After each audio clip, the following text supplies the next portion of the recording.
आज हम class 12th English medium का फर्स्ट चैप्टर देखेंगे जिसका नाम है इन्वोकेशन, जिसको डॉक्टर अविनाश चंद्र बोस एक ओरिएंटेड स्कॉलर हैं, इन्होंने इसको कंपोज किया है। और इन्वोकेशन का मतलब होता है स्तुति या प्रार्थना। इसको अथर्ववेद से लिया गया है। जैसे इसमें दिया गया है, the present verse is from hymns from the Vedas, a book of selected translations from the Vedas by Dr. Avinash Chandra Bose, a noted oriental scholar। Words का मैंने पोयम, ये जो पोयम हमें ये जो वेद अथर्ववेद है उसके एक श्लोक है 52 नंबर का, उससे लिया गया है। It has been ascribed to the seer Atharva and occurs as hymn 52 in book 7th of the Atharvaveda. तो उसको अथर्ववेद की 7th बुक से श्लोक जो 52 नंबर का है उससे लिया गया है। It inculcates the ethics of collective living.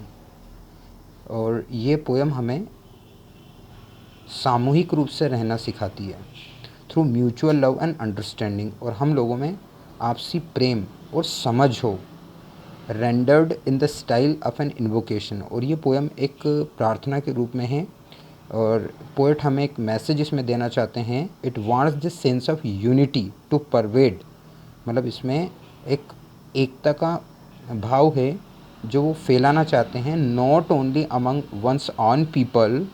तो वो एकता हमें ना केवल अपने लोगों के साथ, मतलब ओन पीपल से मतलब यहाँ पर इंडियंस से, but also with regard to others. और अदर्स से मतलब है फॉरेनर्स, मतलब अदर कंट्री पीपल। मतलब आपसी प्रेम और समझ, एक मैत्रीपूर्ण भाव सभी के साथ होना चाहिए, हमारे देश के लोगों के साथ दूसरे देश के लोगों के साथ भी होना चाहिए। अब स्टेंजा 1 देखते हैं। Let us have concord with our own people and concord with people who are strangers to us. इस पोएम में 2 प्रकार के लोगों के बारे में बताया गया है। लेट अस हैव कॉन्कर्ड, चलो आओ हम मित्रता करें और शांति से रहें। With our own people, own peoples means Indians. तो हमें केवल मतलब ना केवल अपने देश के लोगों के साथ कॉन्कर्डली रहना चाहिए, मतलब फ्रेंडली रहना चाहिए, शांतिपूर्वक रहना चाहिए। And concord with people who are strangers to us. Strangers का मतलब होता है फॉरेनर्स। तो हमें इसी प्रकार से जो लोग हमारे प्रति अजनबी है, जो लोग जिनको हम नहीं जानते हैं, उनके प्रति भी हमारे मन में मैत्रीपूर्ण भाव होना चाहिए। Ashwin's create between us and the strangers a unity of hearts. Ashwin's का मतलब होता है ड्वेल गोड्स। जैसे यहाँ 2 प्रकार के लोगों के बारे में बात हो रही है, एक भारतीय और दूसरा ऐसे लोग जो हमारे देश के नहीं हैं, हमारे अपने नहीं हैं।